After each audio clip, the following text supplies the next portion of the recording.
First things first, I'm Jenna Wolfe. That's the Hall of Famer Cris Carter. That is Nick Wright. Welcome back, Jenna Wolfe. We are all officially now back from vacation. We are all officially knee-deep in World Cup. Yes. And I genuinely missed you guys. I thought about you at least, there was like I think I forgot. I almost got there. Remembered. I remember that I worked all the with lies you. in the air. Those came crashing down 40 seconds in. I genuinely did. I did miss you, Nick. Both of you guys have very nice tans. Oh, very thank nice. you very much. Thank we you very all much. went to different spots that rich a little life. south of here. Oh, please. I don't think you were. It was a wonderful time. It looked like you had Nevis. I was in with Nevis. the family. You were down in Turks. Shh. People Sorry? don't know where I'm at. No one knows okay. where you Oh, are. You were in Tribeca, and you visited the lovely, lovely Belize, correct? Yes, it was a wonderful time, and we're great to have you back. Awesome. Should we? We got a lot of fans abroad. We do. We do. People love Jenna Wolfe. Nick Wright? Now you're keeping lies in the air. So much. All right. While we were all sleeping, no, not so much. We start this morning with the NBA regular season awards, even though the NBA regular season ended April 11th. I'll give you a moment to let that sink in, and then I will take the moment back to announce, as sort of expected, James Harden won the NBA MVP, beating out both LeBron James and Anthony Davis, 86 of 101 votes to win Harden's first ever MVP award. CC, I'll start with you. What does this award mean for James Harden's legacy? It's always typically this type of award, it's a certain type of validation. And for Harden, if you can look at from the time he was in high school to deciding where he was going to go to college, he's always been just a little underrated. There's always been people considered to be better. And OKC, he's the only player in NBA history to get the Sixth Man of the Year award and also to win the MVP. Bill Walton did it, but he did it in reverse order. He was MVP, and then he went back to being a role player. But when you look at how he's evolved, how his game's evolved, how his reputation around the league has become so well respected, and the type of scoring, he did it when they were winning. They won 65 games. Only 20 teams in the history of this league have been able to do that. So to be able to get 30, it's not like he's got just compounding stats on an average or a bad basketball team. No, he was on a good, potentially a great basketball team, led them play the best basketball we've seen, and it's kind of a validation of what he's done the last couple years, because we see guys that are in the top three as far as MVP maybe once every 8 years or something, or they have a couple appearances throughout their career. Or just once in their career. Yeah, Harden, I mean, people can argue he's gotten robbed twice. And that's because of great seasons. And the third thing, I'll probably leave it at this, is look what the kind of season LeBron James had. 15th season in the league, playing all 82 games. Look at the type of season Anthony Davis had with the Pelicans. And for Harden and for all the voters to say he had even a better season than those, right. I think that feather in his cap, when LeBron is in his prime, saying I won in that year, I think is significant. And that he beat LeBron in a way I would say is fair and square. It wasn't LeBron fatigue. It wasn't a backlash to a decision like Derrick Rose's MVP was. It wasn't this is new and different the way Steph Curry's first MVP was. Steph Curry's second MVP, there's no question about it. It wasn't two other guys got hurt, and so he was the last guy standing. He earned it. He was the best player on the best team, a historically good regular season team. And so you guys know how much I really am invested in NBA history. Like, this cements James Harden to me as right now the fifth greatest shooting guard ever. You got MJ, West, Kobe, and Wade are the four guys with better resumes than him. But those last two guys, Kobe and Wade, you can argue never had a better singular season than Harden did this year. If we look at their best seasons, there's Harden's best season, there's Kobe's MVP season, and then D-Wade, the closest he came to an MVP, his third-place finish. Harden leads them all in points, leads them all in assists. Now, Wade was the most efficient of the group, but this was, you could make the argument, this was the best season a shooting guard has had since Michael Jordan was playing. That's what, from an offensive perspective. And so this, to me, if you care about the NBA history and the rankings, this notches Harden above Clyde Drexler, above George Gervin. If you want to go way back into the archives, above Sam Jones. He's now got the same number of MVPs, Jenna, as Kobe, as Shaq, as Dirk, as Durant, as KG, as Barkley, as Iverson. Like, it's very short list of guys with multiple, and it's a very long list of guys like Dwayne Wade, who were amazing players, but never got one. Harden now has one. Is there something then a little, and I don't know if this is too rough a word, bittersweet about him winning this, about his team winning 65 games, about this being the year that they should have gone all the way, all the pieces sort of fit into place, and then them falling short? I'm sure there is. I'm sure that Executive of the Year, Daryl Morey, your friend, and he won that. Harden won the MVP, of course. But they much rather, they give those back to be able to get the Game 6, have Chris Paul healthy Game 7, and to be able to get one of those. Because if you get through that, you're definitely going to beat Cleveland. I mean, so, yes, it is definitely bittersweet. But this is who the Rockets are. This is what Harden is in the same position Kevin Durant was in a couple seasons ago.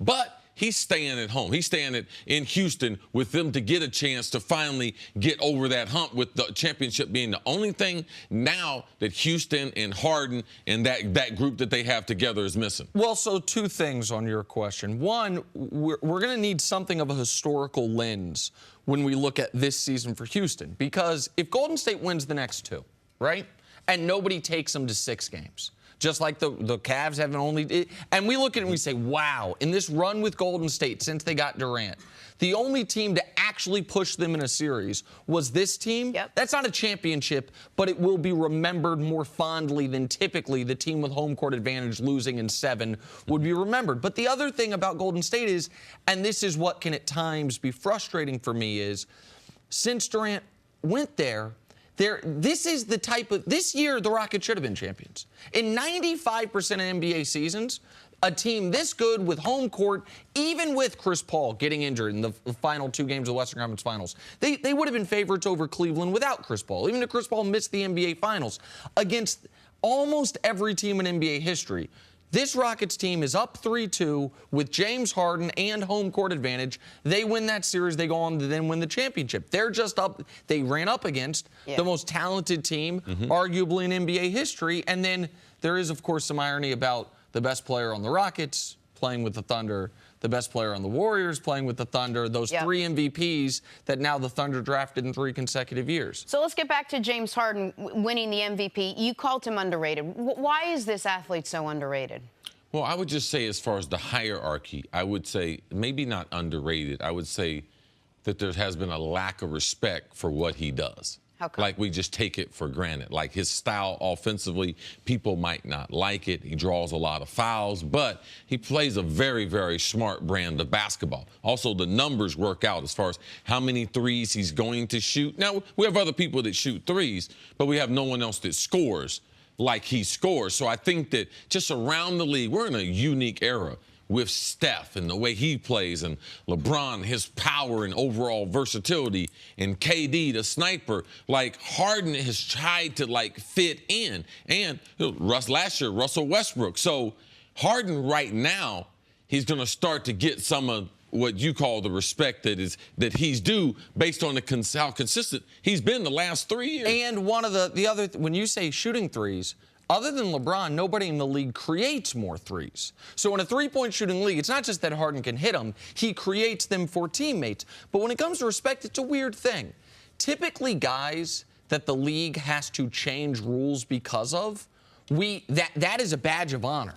Like when they had to change a rule for Wilt, or for Kareem, or when we named it the Hack-a-Shack because of Shaq, when they remove They changed the rule because of James Harden. James Harden was so good at drawing fouls on the 3 with the rip-through move. Kevin Durant was doing it. Harden really perfected it. They changed the rule. People with Harden look at it in a different way. They look at it like he's gaming the system, like he's almost found a cheat code. And aesthetically, a guy that every year leads the league in free throw attempts, fans just don't like watching parades to the foul line. But in a league that has never been more analytical and never been smarter in how the game is run, Harden is one of the smartest players in the league. And has learned how to do that as well as anyone. And the last thing is, you have to give him a little bit of credit, because he's playing defense better. And I think that's created more respect around the NBA world. Absolutely. Right. James Harden is your NBA MVP. We will talk more about that. Cris Broussard is going to join us to discuss as well. But coming up on the other side, an NBA superstar is recruiting LeBron. That's next on First Things First. Hi, I'm Alexi Lawless. I used to play soccer back in the 1900s for the U.S. Now you can find me talking about soccer this summer during the World Cup on Fox. Now through July 15th, you can get daily FIFA World Cup updates from me through your Alexa-enabled device. Just say, Alexa, play the Fox Sports Flash Briefing, and you'll get the latest tournament news straight from Russia. Alexa and Alexi. Now that's a winning team. Don't forget to watch the 2018 FIFA World Cup all tournament long live on Fox and FS1. Welcome back. Time for stories to start your morning. Seahawks quarterback Russell Wilson was robbed of the MVP last season. That, according to Vikings linebacker Anthony Barr, who said it should have gone to Wilson. CC, you believe Russell Wilson should have been the MVP in 2017 over Tom Brady? I mean, he played a style of football that's hard for anyone else in the league to play. I mean, he ran for his life. And the reason why he did run for his life, that offensive line was not very good. He had a sensational season. But he wasn't better than Tom Brady. And they didn't make the playoffs. No, I mean, he just wasn't better. With the amount of emphasis that we put on the quarterback and the quarterback winning, it wasn't his fault. He had a spectacular season, but Tom Brady was the real MVP. Listen, I think Russell Wilson's one of the more underrated players in this league still. I think he's great, but he shouldn't have been the MVP last year. While he didn't have an offensive line, Brady dealt most of the year without a defense and still took his team to the #1 seed, won that game against Pittsburgh thanks to that great drive at the end of the fourth quarter down the field to Gronk. Listen, Russell was great. He wasn't the MVP last year. You can't be the MVP if you don't make the playoffs in the NFL. This is how it works. Jenna's guy, Case Keenum, was higher ranked than him. Let's pump the brakes. To the NBA, the Nuggets plan to give Nikola Jokic a 5-year, $147 million contract. Jokic averaged 18 points, 10 rebounds, 6 assists last season, but is he worth a max deal?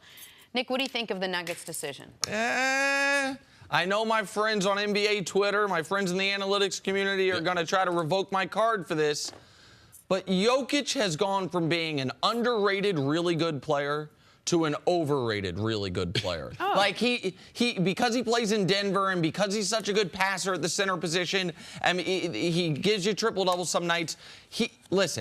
You're not going to like paying him $30 million a year. I'm just telling you right now. He's a guy who sometimes can't be on the fourth quarter in big games. He's a guy you can't throw the ball to and guarantee a bucket. He's not a defensive force. He's a really good player. He's not a max player. What were their other choices, though? Well, they actually did this preemptively. They're turning down an option so they can give him his money early. I don't think they needed to pay him right now. We're always going to see guys like this with their timing being perfect, the team on an uptick, that they feel like, man, we got to keep one of our guys there. Hassan Whiteside, last year with the Miami Heat, is he really worth the money? But the timing, though. Do you want to let him go somewhere else and continue to develop? So Denver was stuck with it. We're always going to see this, so I'm cool with it. Get that paper, Brett. Get it. Get it, cool man. With it. I told you about hating on people's money, man. Man, I just got to be honest, man. Moving on to Lonzo Ball, who's coming off an up-and-down rookie season. His head coach, Luke Walton, says Ball has taken a big step in the offseason. Didn't say forward or backward. CC, what are realistic expectations for Lonzo now in year 2? I think it's a lot easier to analyze him as a basketball player in year number 2. I believe he's going to be playing with better players, but, man, let's not forget, he does a lot of things that we really love. He's unselfish, potentially can be a superstar, but a guy that's unselfish and can pass first, make his teammates better. Rebounds the basketball, gets the ball in transition very, very well, and from what we're hearing with his teammates, he's very, very good around the Lakers organization. So they have a winner in that. We know he's got to improve his shot. We see that he's gained some weight. He's been in the weight room, so those things will improve. So I believe those are realistic expectations. Improve his jump shot and take care of his body better. Listen, he was 10-7-7 last year. I think next year he's a 15-10-7 guy. I think he will take a significant leap forward. I don't know if it will be with the Lakers. It might be with the San Antonio Spurs if they end up trading for Kawhi Leonard. But listen, I'm still bullish on Lonzo Ball. I'm a buyer on Lonzo Ball. The shot won't be worse than last year. All right, finally, Ben Simmons won Rookie of the Year last night after missing the 2016-2017 season due to injury. Simmons averaged 15 points, 8 boards, 8 assists a game while leading the Sixers to 50 wins. Nick, did the voters get it right? Absolutely, and when you look at the vote, it was a landslide.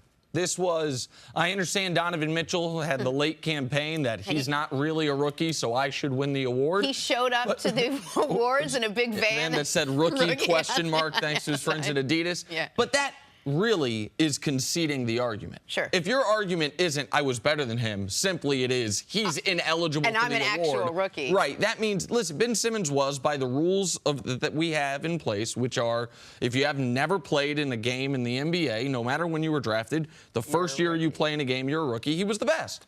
And he was, what the 15-8-8 doesn't talk about is his defensive impact. This guy was a very good defender for no other reason than he has such overwhelming size.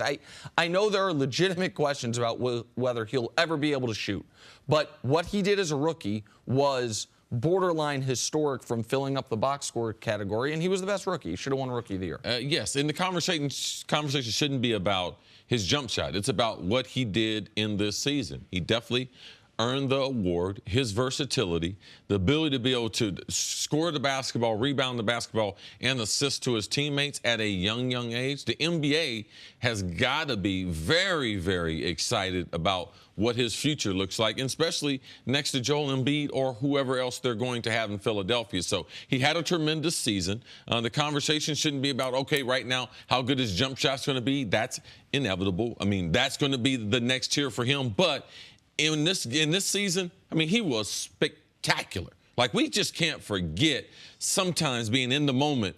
I mean, at the record-breaking portion that he played at, as far as the triple-doubles this young in his career, like, we haven't seen that, and we should acknowledge that, and that's what the voters did. But if he is filling up the box score like he did, having the rookie year that he did with the experience that he has, does it matter that much that he's not shooting the ball the way we'd like him to? We saw it matter in the playoffs, and it will matter. Like, guys will exploit that, and listen, he was the #1 overall pick.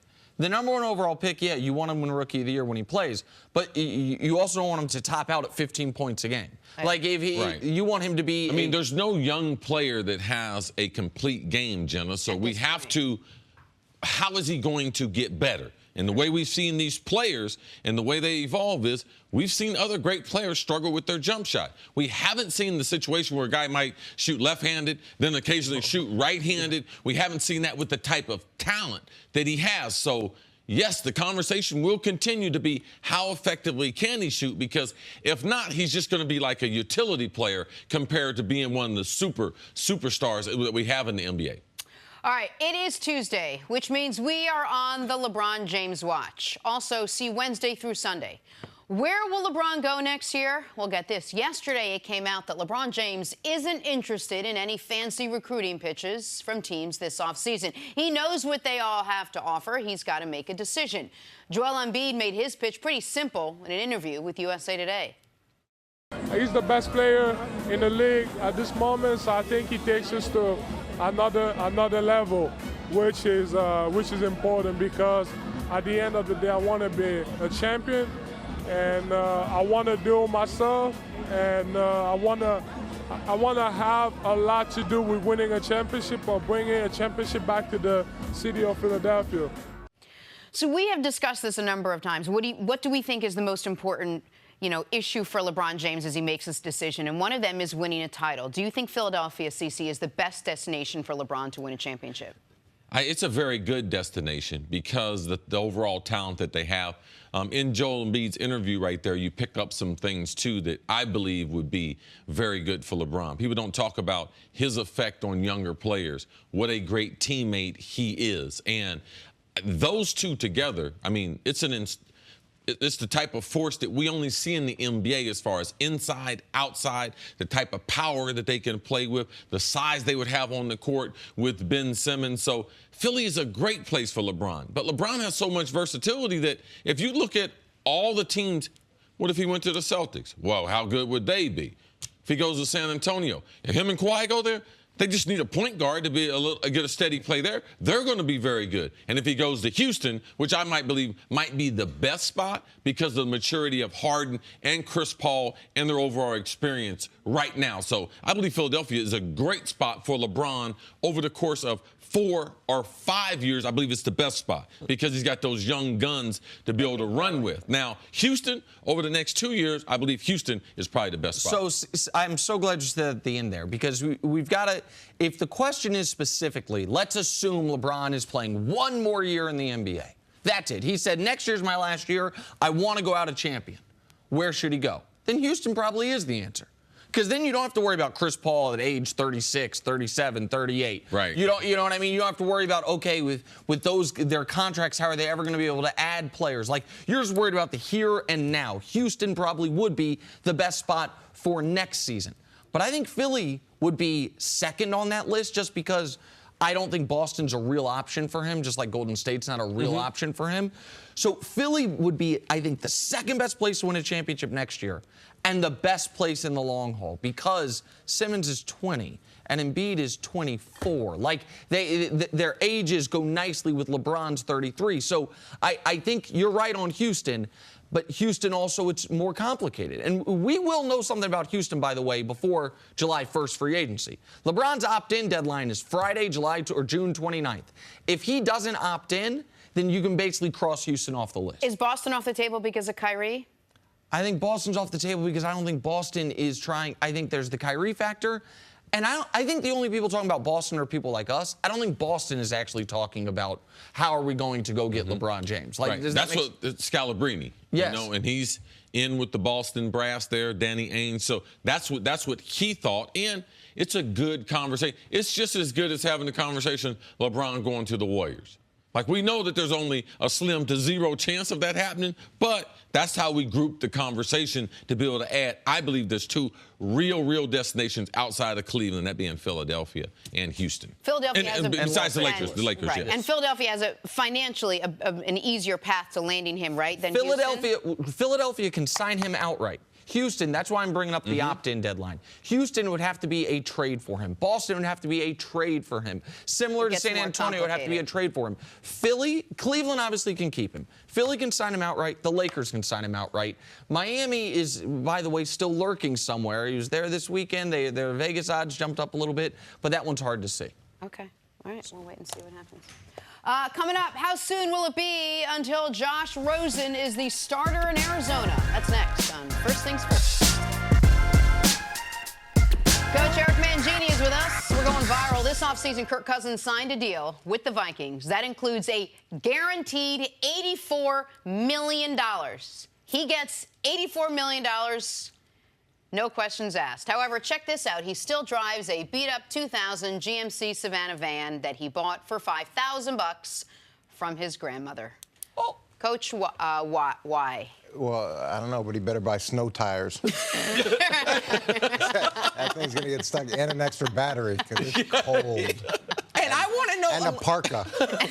And unless he bought that it's a 2000. Yep. Unless he bought it in 2002, Grandma got him. $5,000 for that. When was he buying it? I'd say, Grandma, let me see the blue book. Yeah, I feel like sometimes you have people, you take the cars off their hands, they stop driving and everything. He had a couple dollars sitting around, so but he does need an emergency kit with that in Minnesota. Yeah. Sweet windows, though. Yeah. Look at that. My daughter works for the team. She required a new car going up there. Yeah, she's going to be rolling in the parking lot something a lot nicer than that. Oh, man. Yeah. Anyway, we Absolutely. love you, Cousins. Moving on to other football things, the Arizona Cardinals have a good problem on their hands. Go with off-season quarterback acquisition in Sam Bradford or the rookie stud Josh Rosen. Now, Larry Fitzgerald said recently, teams don't bring in young players for their health. They're bringing them in to take your job. Bradford figures to be the starter. Rosen said that Bradford has, quote, been helping him a ton so far. Coach, what can a veteran quarterback do at this stage to really help a rookie? Look, veterans can do a ton for rookies, regardless of what position it is. And we always forget how difficult a transition it is for guys. And any position, they go from being the big man on campus, knowing the system, knowing the players, to now they're in completely a foreign environment. They've got so much to learn. And in that spot, Sam Bradford can help him with the transition. He can help him with learning the playbook. He can help him with the coverages because he's going to see things that he's never seen before. And then every single step along the way, being able to guide him through that process. There's only so much as coaches that we can do. Having another player to give you insight into best practices is huge, huge. Not only what are the best practices, but what's the communication? How do you communicate around here? How does he communicate with the offensive coordinator? How does a quarterback communicate with the rest of the offensive team? Those things become very, very important. We think that guys from college come into pro football and they don't know anything about pro football. They know zero about pro football. Their college coaches have tried to help them. They have acquired people along the way that are going to try to help them make this next step. But there's no better way to learn about the NFL and being a quarterback than from another NFL quarterback. This is what I know about Sam Bradford. Wherever he's been, everyone has loved him. He's also one of the brightest quarterbacks. He's been in a number of different systems, and he's been able to master those systems. He hadn't been able to stay healthy. Sam is a very clear-headed guy as far as a quarterback. He doesn't play the position with emotion. So as a rookie, you want one guy that you can rely on to ask a bunch of dumb questions that aren't public. Because when you get into meetings, you're watching film, the coach asks you a question, there's a lot of wrong answers. But a veteran can remove that burden from you because in private, you have asked him all those dumb questions that really help him learn and get acclimated, because Sam Bradford knows that Rosen is going to be the leader of this team. And I believe Sam Bradford's doing what I think is always the right thing to do, is help younger players the way other veteran players helped you. You mentioned communication. We always hear about terminology. So I'm going to put you on the spot here a little bit. Give me just generically what a play sounds like in the huddle in college. What a college quarterback would say. Like, can you give me an example of that? Well, this is the biggest difference between the two. There ain't no cards on the NFL sideline holding it up, and it's a face, Scott Van Pelt, a mountain, and some type of cake or something, and then all the players. So the quarterback didn't even in college necessarily have to call the play, because the quarterback doesn't have to be a great leader. Right. And give me, what does a play sound like in an NFL huddle? Let's go from a 3-receiver set. Let's go trips right, scat right. Let's go 585. Let's go wide pump X. You're hot on the backside on 3. And you've got to be able to translate that. Yes, instantly. absolutely. You got to be able to make eye contact to people and build demand. Trips right. Let's go scat right. Protection. Give me some time, guys. 585. Let's go wide pump. X, you're hot on the backside. Let's do that on 3. Ready, set, break. Okay, I'd run right into the huddle. Right into the tunnel. Is that the hardest thing for the young quarterback? Well, Chris made a good point, too. A lot of the college quarterbacks are given information from the sideline now. They get up there, they see what the defense is, then the coach tells them what to run after the coach has assessed the defense. So now coming to pro football, that doesn't happen. They've got to come in, they've got to be able to do that on their own. So they make that call, but they're also seeing a volume of defenses that they've had no exposure to in college football. Most college defenses are fairly basic, maybe a little unfair, but there's not volume. It's not the complexity that there is in the NFL. And every team you face is going to give you different challenges. And there's nobody, when you look across the defense, that isn't a good player. Now you add in disguise, you add in all the pre-snap things. You've got to do a lot of things to get it right. Yeah, it's not only the athletic ability of the defenders the quarterbacks are going against, it's the technology and the different defenses that they can play. And they're never playing the same defense a half a second before the ball that they're playing a half a second after the ball. So something as simple as, man, they're playing cover 2. He asked Sam, how do you know that they were in cover 2? Sam would tell him the defensive end off the backside, he was coming. I knew he was coming, so they had to have cloud support. So just as simple as that, that's how you recognize cover 2. Those are the hundreds and thousands of little things veteran players already know, and they really help the young person and their overall growth. Is it a factor for the Cardinals at all that they're giving Sam Bradford $20 million this year, knowing that Josh Rosen is sitting right there? I mean, for an NFL coach, how do you know when it's time to make that switch? I mean, you've obviously committed to Sam Bradford, but you've also drafted Josh Rosen. Yeah, the $20 million, look, that's the cost of doing business. And we brought in Alan Faneca to New York because I had DeBrickashaw Ferguson at left tackle and I had Nick Mangold at center.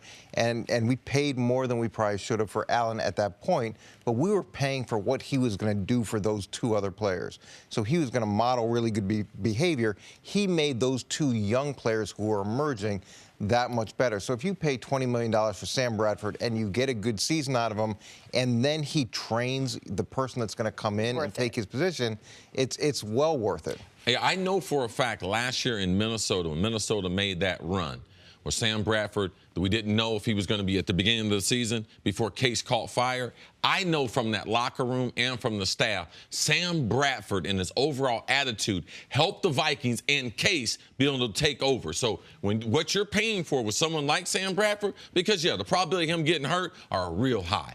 But the type of person that he is and how much football he knows. That's what coach is saying. That's the normal price for doing business. And it's important to know the Cardinals signed Sam Bradford already knowing they were trying and almost assuredly going to draft a quarterback. Yes. This is not a situation like Baltimore, where Baltimore went in the draft not knowing they're going to take a quarterback. They didn't take one with their pick initially, and then this guy we really like, he's available, we're going to trade back and go get him. Arizona knew they had to get a quarterback in this draft. They wanted to get a quarterback in last year's draft, if you remember, and I think it was Pat Mahomes. The Chiefs ended up trading in front of him and getting him. And Bruce Arians wanted him. So Sam Bradford, when he signs, knows they're almost assuredly taking quarterback in the first round. The Cardinals also, when they're evaluating who is our veteran stopgap, if you will. Now, Bradford's on the higher end of talent for the available veteran stopgaps, but that's not the only reason they sign him. They sign him because he's going to do these things. They sign him because of the stuff they knew, what Cece was talking about, how he was in Minnesota. And I think the Cardinals feel, listen, when you called it a good problem, it's a perfect word for it. Bradford is coming off the best football he's ever played. 2016 was the best season he's had as a pro. 2017, if you remember, through 2 weeks, the guy was unbelievable for Minnesota, and then he had that bone bruise that was, devastating for him. So I think they are fine with him playing as long as he can, as long as Rosen is developing in the practice Do you field. see Rosen playing this season? Well, not if Sam comes out and plays at the level that I think he can play and stays healthy. I don't see them making that switch. Now, whenever you have a number one draft pick sitting there on the bench, it doesn't take long for a lot of pressure to be put on you as a coach. And especially a young guy in. A first-year coach, you're getting pressure from the owner. It could be from the GM. They're not there to sit very long. It's the same situation in Cleveland, same situation in New York, in Buffalo. Chicago had it too with Trubisky. Yeah, everybody wants to see what this kid can do, and people preach, wait. There's very little patience for that. The Trubisky example is a good one because they signed people. They signed Mike Glennon a lot of money, at least for what people thought Mike Glennon was going to get. With the Bradford situation, though, and Cece alluded to it, he's played 8 years in this league. He's played 16 games once. So with him, it's not always about, once he starts playing poorly. He, more so than any quarterback in recent memory, is going to get dinged up at some point. He's going to, at some point, maybe earlier than they think Rosen's ready, going to likely miss time, unfortunately. And that's where this development's really important. Yeah, I think with the rookie coach, it's easier to go to the number one pick because that coach and that draft pick, they will be attached for a long time. All right, Coach, stick around. Coming up, is Tom Brady still the best player in the NFL? His peers seem to think so. That's next on First Things First. All right, Coach, back to football. Tom Brady was voted MVP last season by the writers. Tom Brady was also voted #1 player in the league by his peers, the players, for the second straight year. This is to go along with 5 Super Bowl rings, 3 MVPs, and 1 supermodel wife. Coach, wife aside, does Tom Brady have the best NFL resume of all time? Let's include the wife. I think it's pretty clear that he has the best resume of all time. And the thing to me that's different than some of the other candidates is Tom's doing it in a salary cap world. Tom's doing it where the pressure is on to create parity across the league, and he's done it over a substantial amount of time. And to get an MVP and to get the recognition from his peers at this point in his career, to me, I don't know who else could do that.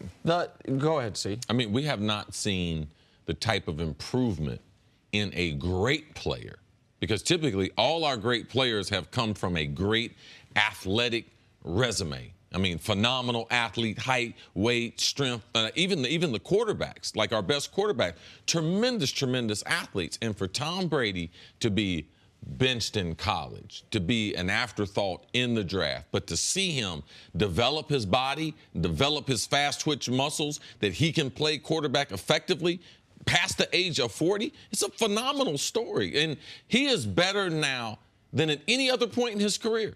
Like at any other point in his career to be able to play quarterback the way he's playing. And it's not just accuracy. I mean, Tom Brady has mastered the game. When he said, I have the answers to the test, why would I stop taking the test? Everyone should have been like, whoa, That was a phenomenal statement. Like we talked about the young quarterbacks and their ability. Tom dominates the game with the pacing that he wants to play with, throws the ball where he wants to, and he dictates to the defense like no other quarterback. Well, and as far as does he have the greatest resume ever, do you want to pick winning? Do you want to pick stats? Do you want to pick a compilation of the two? Because he's got all of it. Just because you would have never thought he was going to eclipse Peyton Manning statistically, but because of longevity, he will. Yes. In some categories, he already has. In most categories, he will. Right now, he's third all-time in touchdowns. He will finish first or second all-time. He and Drew Brees are fighting for that. Right now, he's fourth all-time in yards. He will finish first or second with that. Once again, Drew Brees right there with him. He's third in quarterback rating. He might finish. Russell Wilson and Aaron Rodgers are ahead of him, but typically late in your career, those final few seasons tick you down on the quarterback rating stats, just like field goal percentage in the NBA. Brady's is ticking up. We'll see what happens to those guys late. He's been to 8 Super Bowls. The next guy on the list, forget quarterbacks, is Mike Lodish, who is a nose tackle. He went to 6 of them. And the reason I bring him up is you can't even find a guy that bounced around like a good player that was on a bunch of, really good. No, 6 is the next most. Brady's been the starting quarterback in 8 of them. He's won 5. No one else has won more than 4. Like, there's almost no metric you can find where he doesn't check the box. I love talking to my boys about Tom Brady because, to me, Tom teaches a lot of lessons. When his first year, and nobody believes this, he wasn't very good, and he struggled, and he comes out as a 6th-round draft pick, and even as a 6th-round draft pick, it's not like he went into New England and lit it up.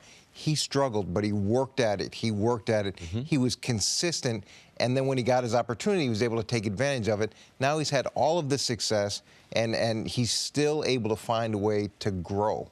And he's finding a way to be humble and to be coachable with everything pressuring athletes in society to be about themselves. And we know what his resume says. So, Cece, what does it mean that this many years into the league, his peers still think he's the #1 player? I mean, to have that respect by all these guys that you play with across the league. It just really speaks to how well he's played. And I think a lot of that respect is based on there's no quarterback in the modern era that has done what Tom Brady, or close to what Tom Brady has done, with the type of personnel he's done it with.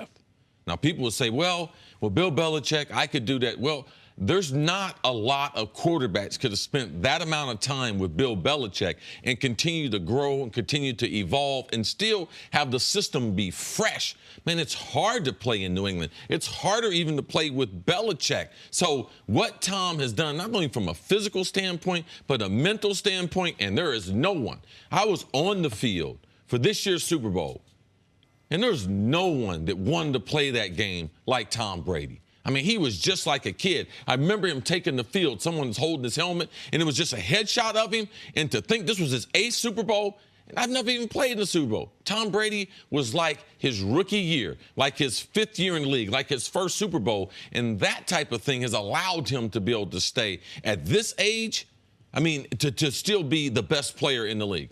Yeah, I love when guys say, well, if I was with Tom or with Bill Belichick, I could have done this, I could have done that. Yeah, could you last? Could you last 17 years? Could you put yourself and humble yourself enough to be consistently coached as you have that level of success? And look, that's not for everyone, and ego gets in the way of a lot of guys' growth. And the other thing, and I'm glad you brought up his rookie year. And I'm glad you brought up he was benched at Michigan, because this is what makes the Tom Brady story maybe the most unique story in the history of high-level American sports. Think about the guys who are in the contention for the GOAT conversation in any other sport and their pedigree. Kareem, he was the best basketball player alive when he was 16 years old. Yeah.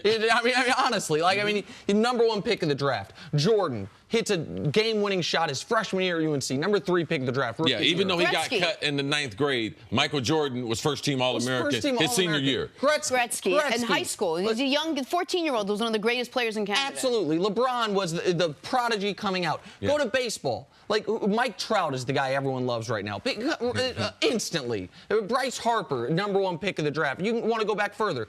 Griffey Jr., right? Like, #1 pick of the draft. We can go. You look at the other guys, say say, well, Montana was a third-round pick? Yeah.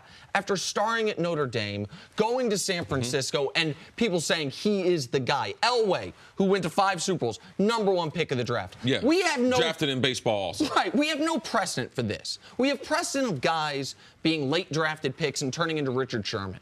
All pros. Maybe one day a Hall of Famer. Wow. Guy like you, supplemental draft pick. Turn it Hall of Famer. Wow. But a guy to be a 6th-round pick benched in college, to be the 4th, his rookie year is the 4th quarterback on the roster, right? Yeah. You guys held 4 quarterbacks, which is to your guys' credit to say we're going to hold the roster spot because we see something in this guy. And to turn into this, there is no precedent for it. There's no other example of, oh, it's like that. There is nothing like that. It's true. What he's done is unprecedented. But I'm curious, as you coached with Bill Belichick, if you could say is there any part of what Tom Brady's done that is because of Bill Belichick? Yeah, definitely. You need that marriage of the head coach and the quarterback. For how much? You need it. There's a significant amount of that. And look, Bill builds a complete team. They play complementary football. There's an unselfishness to the approach. But as a quarterback, you have to embrace that unselfishness. You've got to be willing to throw 10 hitches. You've got to be willing to run the ball 50 times. And a lot of quarterbacks, as they get more and more successful, they can't do that. It's about their numbers. It's about their profile. That's not what it's about for Tom. And to me, that's another thing that makes him so special. Yeah, every horse needs a track, and every great thoroughbred needs a trainer and a bridle on its mouth. And you can go back and forth to be how much credit you can give Belichick, how much credit you're going to give Tom. Ultimately, you have to give both of them a lot of credit because both of them were able to come up with a system that has been the most successful winning system that we have seen in pro football and has endured the salary cap, changes in the game, changes in the rules, and also a tremendous amount of scrutiny. So I don't like to get into, who's more important. Neither one of them get where they're getting. Without But let's look at the other great coaches. Chuck Noll, what does he do without Bradshaw? Right. What does my man Lombardi, what does he do without Bart Starr? So you're not playing this game of football and being successful as a coach unless you have a dude. What does Danny Ainge do without Casey Jones? I mean, I get it. I get it. And Wave the towel. and I think the biggest thing for players is respect of their peers. They care. People care. Football players care so much more about what Chris Carter says about them because he's one of them than what I will ever say. They've been doing this list. The NFL has been for 8 years. Brady's never finished worse than 4th. He's been, according to his peers, he's been the best, second best, third, or 4th best player in the league since they started doing this list. It's testament to him. Coach, thank you so much for being with us today. Appreciate it. Coming up, look who's here. Ice Cube. Oh, here we go. Cube, what up, baby? On Friday, Big 3 basketball is live on Fox. A new wave of superstars have joined some of the game's greatest legends in a new season. Check it out Friday at 8 Eastern, live on Fox, or stream it all on the Fox Sports app. And who better to join us to talk about it than rapper, actor, everything, and Big 3 founder, Ice Cube. What's up, man? How you What's up, Ice Cube? How are you? Hey, What's going on, man, bro? them hands still can grip. Yeah. We go back. We go back. Listen, we've had a number of guests on the show since we started, a lot of guests. I don't think I've had a guest come on that these two were more, me too, but these two more excited and giddy about than when you came out here today. I have to just tell you two have that. a relationship. Yeah, I mean, this man right here made the one-hand catch routine in the NFL. Nobody would dare to do it on purpose, but this man right here. And I just happened to grow up in an era where Cube, my boy Snoop, like they have always given me a lot of respect for what I did. And there was other people out there, Jerry Rice, Michael Irvin, but we grew up in an era and they got me hooked on music. And I still listen to them. I got your station on Pandora. Like, we was blasted in the office It's today. great to finally have you on the show. You know, I spent a lot of time in L.A. It's great to have you out here in New York. Thank you. I mean, you know, I love to talk sports and talking Big 3. You know, I mean, you got my attention. Let's talk some Big 3. We start with some Week 1 headlines. Trilogy's Rashard McCants arrived to the arena in a Joker mask on Friday. Later in the night, newcomer Nate Robinson hits a game winner. Stole the mask from McCants. The two almost come to blows afterwards.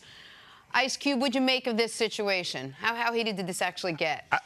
Nate was pretty heated. He didn't really like the fact that Rashad came on with the mask, and he thought that was disrespectful.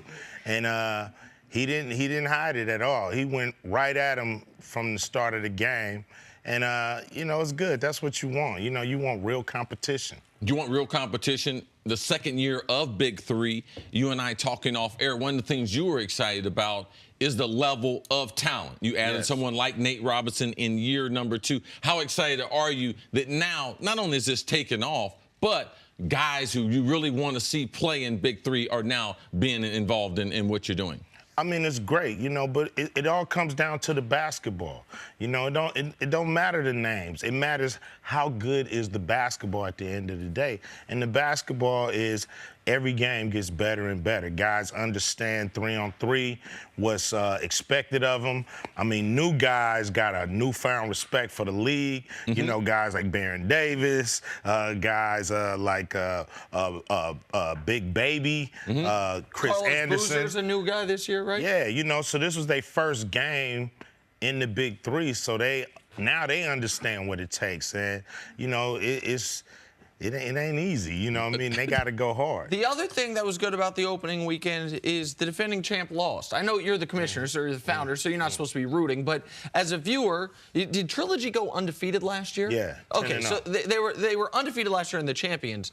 To lose if they win the first game by 20 points, there's a little And tell suspense. everyone who's on Trilogy. Trilogy, you got Kenyon Martin, you got Al Harrington, you got Deion Glover, Rashad Good team. McCants. Rashad, and so the fact that they lost, and listen, Nate likes to fight guy. Like, you can't be that size and get to where he got without being a guy that'll mix it up.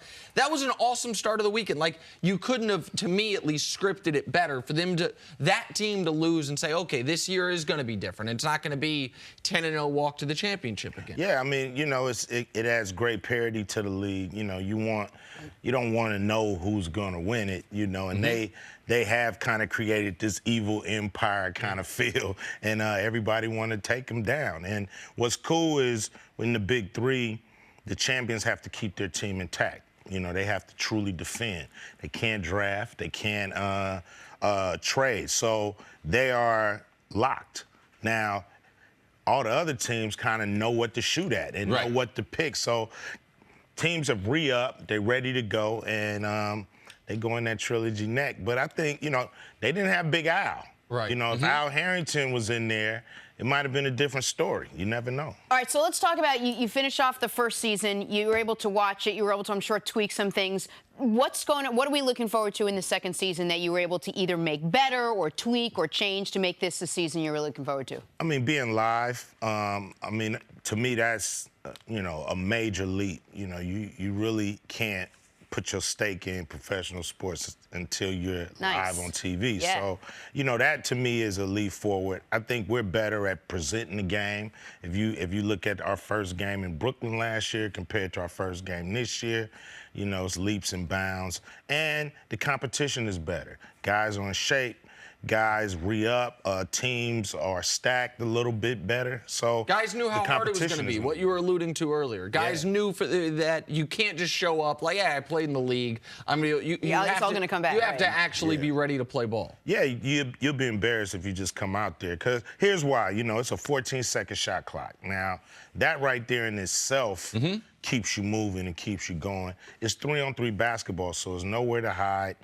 Nobody's gonna, the help is probably not coming. You gotta D up, and you gotta have all-around skills. You gotta be able to dribble, pass, and shoot, or you're gonna get exposed. So it's a game where you gotta be good at basketball to be able to flourish. Yeah, you talk about in year number 2 doing some different things, the talent level being up. We saw some great debuts by some of those players. Big Baby Davis, Nate Robinson. We saw the highlight, Carlos Boozer. It brings the quality. But also, you've added a couple new venues in a couple new cities. How important is it to add those new cities? And how important was the first kickoff in Houston with 16,000 plus being in attendance? Oh, man, it was incredible. Houston really came out for us. We did a lot for the community out there in Houston and did a lot with the mayor, Mayor Turner. Yep. He was great. So, with this league, what's cool about it, we can go anywhere. You know, it's no home cities, it's no home teams. So we can do 10 cities in any place in the world. So it's a great festival of basketball history. And if we come anywhere near your city, you got to come, because there's no guarantee that we're gonna be back. All right, I got a very important question. Has Gary Payton calmed down at all? No. No. I mean, we don't want him to. No. That's why I let trash talking in the league, because I feel it's something that we've lost in sports, which is, you know, the thing where we have to, you know, get back to, as far as, you know, guys going at each other in the right way, getting up for each other. Trash talking is fine. You know what I mean? As long as it don't go overboard, as long as it don't go to taunting. Yeah, and as long as it doesn't get disrespectful. Yeah, a little bit of lip back and forth will make guys play harder. And we've lost a little bit of edge in America on that, because we're so clean and, you know, PC a little bit. Correct. Yeah, we are.